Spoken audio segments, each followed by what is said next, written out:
Olá, meu nome é Veranice, espero que estejam bem. Passei para a gente conversar um pouquinho sobre honrar o nosso corpo. Eu sempre tive uma ideia de honrar o corpo, tipo, eu tenho que me olhar no espelho, eu tenho que gostar dele, tenho que cuidar do alimento que eu dou. Eu tinha essa ideia de honrar o corpo.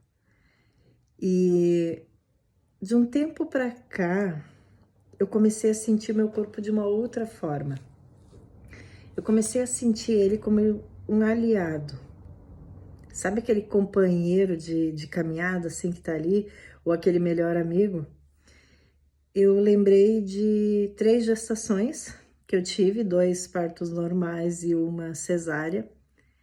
E eu comecei a pensar, gente, esse corpo foi fantástico. Ele é muito, muito bom. Ele conseguiu gerar crianças. Ele conseguiu suportar a dor de 2 partos normal, que é uma coisa incrível, né, uma dor louca, e depois uma cesárea, que a recuperação também é dificílima. E ele estava ali firme, se mantendo, lutando para que o meu espírito pudesse ter aonde ficar. Então o meu corpo ele é muito, muito incrível, depois que eu entendi ele dessa forma aí. E aí eu fui um pouquinho além, tá? Peguei Covid 4 vezes, 2 vezes muito forte, uma vez logo no início, onde não tinha leito, onde não tinha nada, onde a médica disse, olha só, a gente vai testar mais um antibiótico, se não der, vai ter que entubar. E graças a Deus deu tudo certo, o antibiótico fez o efeito que tinha que fazer. E aí eu percebi o quanto esse corpo, toda vez que eu tive Covid, tá? E foram sempre fortes, nunca foi fraquinho, do quanto ele lutou por mim, do quanto ele foi bravo, do quanto ele foi incrível. Então, às vezes, a gente não se dá conta que a gente tem um aliado. E tem uma coisa que há muitos anos uma pessoa me disse, talvez uns 25 anos atrás, que as nossas células, elas são como soldados, que quando a gente tem uma doença, a gente tem que falar com esses soldados.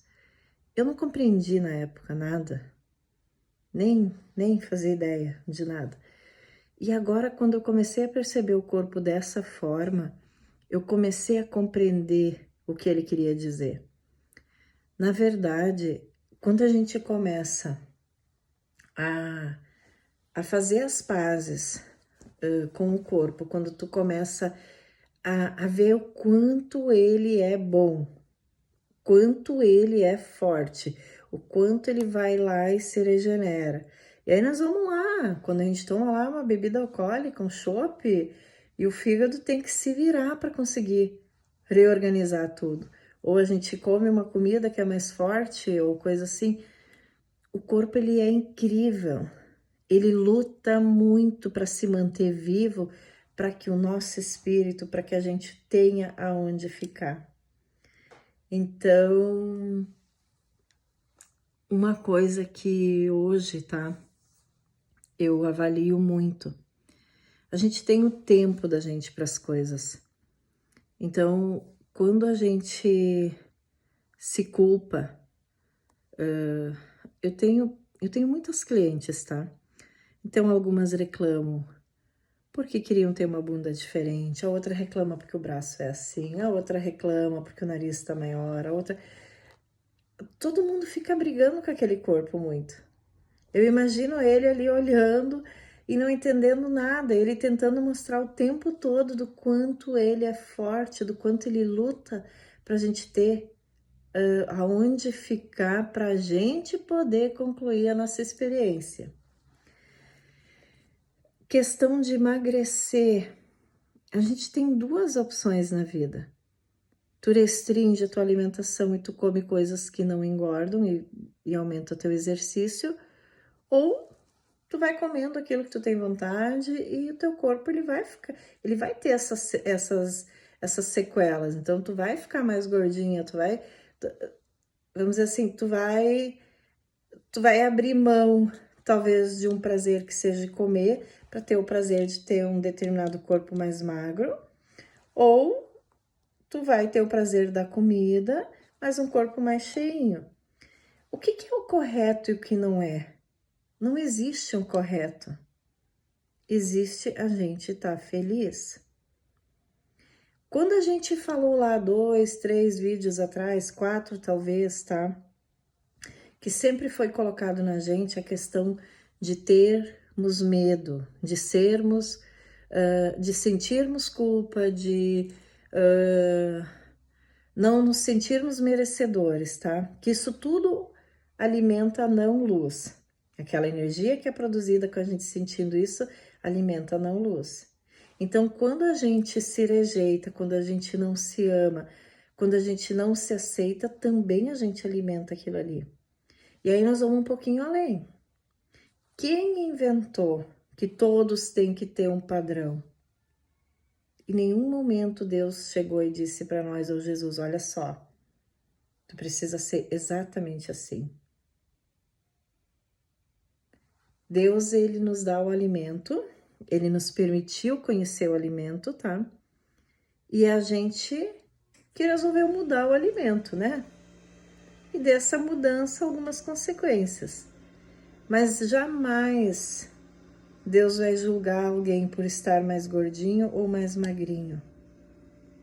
Ou vai julgar porque tu comeu isso ou aquele outro. Deus, ele sempre vai olhar o coração. Ele vai olhar como é o teu coração e o grau de evolução que tu tá. Nada além disso. Então, para quem se sente frustrado às vezes por não conseguir emagrecer, faz as pazes. Começa a entender o quanto é grandioso e magnífico o corpo que a gente tem. O quanto ele luta. Para quem já sofreu acidente de carro, para quem já fez N cirurgias, avalia como aquele corpo ele lutou para se manter, como ele lutou para fazer o pulmão funcionar, como ele lutou para tentar trazer de volta. Às vezes o coração que para e ele vai lá e com a ajuda do médico ele volta. Então cada um de vocês, como eu, cada um teve sua experiência já. Então peguem essa experiência e enxerguem o quanto esse corpo que a gente tem luta por nós. Para a gente não ver mais ele como algo que está distante. Não, ele é o nosso parceiro real. Ele é o nosso melhor parceiro. Ele é muito bom. Ele é ótimo. Então, se ele é ótimo, a gente tem que dar a mão para ele e dizer, ó, vamos indo. Se a gente resolver daqui a pouco ser magra, ser gorda, não interessa. Vamos indo, vamos ficar de mão dada com o nosso corpo, vamos ser felizes com aquilo que ele tem, da forma que ele é. Não tenham dúvida que a forma que o nosso corpo tem, ele é exatamente daquele jeito porque escolhemos algumas experiências. Então, quando a gente vem com uma deficiência, quando a gente vem, sei lá, às vezes não consegue enxergar direito, tem que usar um óculos que é mais grosso, tem um aprendizado com aquilo ali. A gente trouxe isso, então o corpo, ele não tá contra a gente, ele tá nos ajudando a experienciar as coisas aqui na Terra. E ao mesmo tempo, toda vez que ele vai lá e se recupera de algo gravíssimo, a gente tem que dizer, ele é muito bom. A gente tem que entender isso. Quando a gente tem uma deficiência, tá? A gente tem duas... deficiência que eu falo é no sentido assim, sei lá, nasceu com alguma coisa, ou sofreu um acidente, perdeu, sei lá, um dedo, uma perna, tá? Quando eu falo, é no sentido de uma deficiência do nosso corpo, tá? Quando a gente vem com isso, quando a gente passa por uma situação assim, a gente só tem duas opções. A gente se frustra e se coloca no papel de vítima e fica chateado pro resto dessa vida aqui, que é nossos 100 anos e a gente tá indo embora, tá? E olhe lá. ou a gente pega tudo aquilo ali e transforma em algo grande. Transforma em entendimento, em superação, e vai lá, e vai transformando. Então, qual é a pessoa que tem uma deficiência e ela ergue a cabeça e ela luta, que fica de lado? Não fica. As pessoas querem estar perto, as pessoas querem conviver. Quando a pessoa se isola, se coloca no lugar de vítima, que as pessoas acabam se afastando. Então não é porque, ninguém gosta de mim porque eu tô assim, não. É porque às vezes a gente tem atitudes, a gente esquece, às vezes, de pegar o nosso potencial e pegar principalmente o amor e ajudar o próximo também. Às vezes a gente se coloca no papel de vítima de quem tem que ser ajudado. Então o corpo da gente, quando eu compreendi que ele é o meu melhor parceiro, que ele tá aqui de mão dada comigo, tipo, Vera, se tu tiver aqui pra lá, não te preocupa, eu tô contigo, eu posso garantir que foi assim, ó, a palavra talvez seja uma libertação, tá? Porque eu comecei a enxergar o quanto de magnífico é isso de tu ter esse andar, de tu conseguir mexer um braço, de ou tu olhar, ou... Eu acho que o corpo é uma das coisas que, quando a gente tem ele saudável, quando a gente tem ele funcionando, a gente já tem motivo para estar muito feliz. Eu tive uma experiência, tá? Um dia um cliente me chamou, uma pessoa me chamou, na verdade, e queria um horário, e aí ele me falou que ele era cadeirante. Como no meu espaço tem escada e não teria como, ele questionou se eu não poderia atender ele na casa dele, uma empresa tinha passado meu contato. Falei para ele, olha, no momento eu não tô conseguindo tempo, assim, porque daí é diferente tu ir atender alguém na casa, ele era paraplégico, então não é a mesma coisa que eu chegar, montar uma maca e pedir pra pessoa deitar. É diferente, então tu leva uma manhã para fazer isso. Mas a gente acabou conversando um pouco mais e ele me contou, ele estava na lagoa, foi virar um mortal, e brincando com os filhos, e nessa brincadeira ele acabou quebrando a cervical e acabou paraplégico. Por 5 anos ele ficou deitado na cama, sem mexer absolutamente nada, onde ele tinha toda a consciência, lúcido, sem mexer nada do corpo. Ele disse, Vera, eu contava muitas vezes o dia inteiro uns preguinhos que tinha no forro de casa. E aí, quando eu conheci ele, ele já tinha feito algumas cirurgias onde ele conseguia manter o tronco, mas assim, mantinha desde que alguém deixava ele amarrado ou segurava, caso contrário, ele caía para frente e ele não conseguia voltar. E aí ele me falou que a coisa que ele mais tinha vontade era fazer um passeio, porque toda vez que ele saía era sempre para ir em algum médico. Naquele período, nessa caminhada dele, ele acabou se divorciando.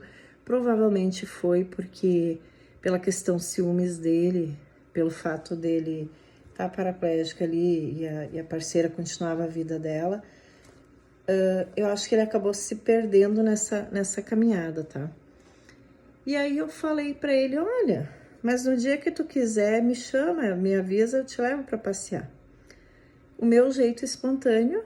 E aí um dia ele pediu, Vera, tu tá ocupada, não quer passear? Daí eu comecei a rir, eu disse, tu quer passear, né? E aí eu fui até a casa dele, conheci a mãe dele, porque eu não conhecia, conheci ele. Ele tinha uma cadeira elétrica, uma doblô na garagem, então primeiro eu precisava aprender a tirar aquela doblô da garagem, que não tinha nem espaço para ela sair. Depois eu tive que aprender a colocar ele dentro do carro, com um guincho. Depois eu tive que aprender a colocar aquela cadeira pesadíssima atrás, dentro da doblô. Sabe aquele filme Os Intocáveis? Eu era o negão que empurrava a cadeira, tá? Extremamente desastrada. Mas eu levei ele para passear, esse era o meu foco. Eu não pensei em outra coisa, eu pensei, ele precisa isso na vida dele e vai ter isso, né? E aí fomos eu, ele e a mãe dele, acabei deixando a mãe no caminho em casa, e a gente foi para Gramado. Aí não bastava a gente passear, né? Ele precisava descer em Gramado, ele precisava descer lá no Lago Negro para dar uma volta. Aí começa toda a função de novo, né? E aí eu pensei, pelo menos uma vez na vida posso estacionar numa vaga, né? Que era a prioridade lá. E aí ele desce, consegui tirar a cadeira, consegui colocar ele na cadeira. Aí eu pego, encho um copo d'água, eu alcanço pra ele e vou embora. De noite eu pensando em casa, será que esse cara conseguiu tomar essa água? Porque pra mim eu tava tratando ele muito normal. Em nenhum momento eu fiquei com, ai, coitadinho, ou isso, aquilo. Não, eu tratei ele normal. Mas depois, em casa, analisando, até hoje não sei se ele tomou água ou não, tá? E aí a gente passeou, então fomos andando. E cada coisa que ia acontecendo, eu ficava muito impressionada, porque qualquer pedrinha, ele não conseguia fazer nada, ele não conseguia ultrapassar aquilo. Então, às vezes eu caminhava assim, tirava uma pedrinha que tinha para ele conseguir fazer a caminhada dele. E aí a gente parou num determinado espaço, tinha um toco, eu sentei naquele toco, né? E ele do lado, e a gente observando as pessoas. E eu observava ele respirando, ele tentando absorver tudo aquilo ali. E as pessoas passavam falando de coisas sobre o corpo, reclamando. A outra falava dos vidros que estavam sujos. E eu escutava e eu pensava, gente do céu, nunca mais na minha vida eu reclamo de nada. Nunca mais eu reclamo se eu tiver com uma gordurinha. Porque tudo que aquele ser, tudo que aquela pessoa queria era caminhar, mais gordo, mais magro, mais feio, mais... Ele só queria conseguir colocar o seu pé no chão, fazer a sua caminhada, ir trabalhar, ter uma vida normal. E aí a gente fica ali reclamando, sem se dar conta do quanto isso é sério. Aí chegamos super tarde em casa, né, porque tudo demorou, mas deu tudo muito certo. E aí quando eu chego, tinha uma moça esperando ele, né, e aí ele diz assim, bah, a Veranice deve estar muito cansada. Eu comecei a rir, sim, né, porque tu ficou sentado o dia todo, eu que tive que te levar. Ou seja, a forma de eu levar leve aquele passeio fez com que ele se sentisse bem, se sentisse vivo. Depois ele mandou uma mensagem agradecendo do quanto que eu tinha feito bem. Às vezes a gente precisa ser muito natural quando tem alguém que passa por uma situação. Isso é muito melhor do que a gente ficar ali com cuidados, tratando a pessoa, ai, não sei, seja normal, trate aquela pessoa do jeito que tem que ser, do jeito que tu trataria outra pessoa.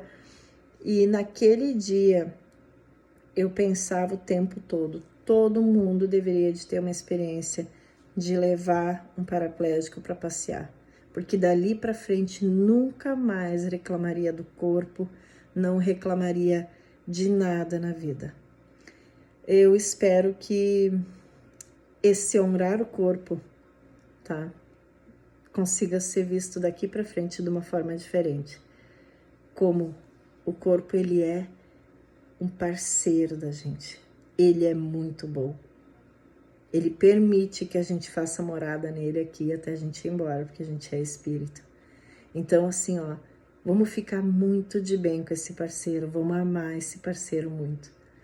E lá na frente, a gente vai trabalhar um dia sobre isso, sobre como ativar essas células. A gente vai entendendo junto esse negócio. Agradeço, tá? Espero que consigam ver diferente o corpo e fiquem com Deus, tá? E que tudo fique muito bem e fique muito certo na vida de vocês. Que Deus abençoe.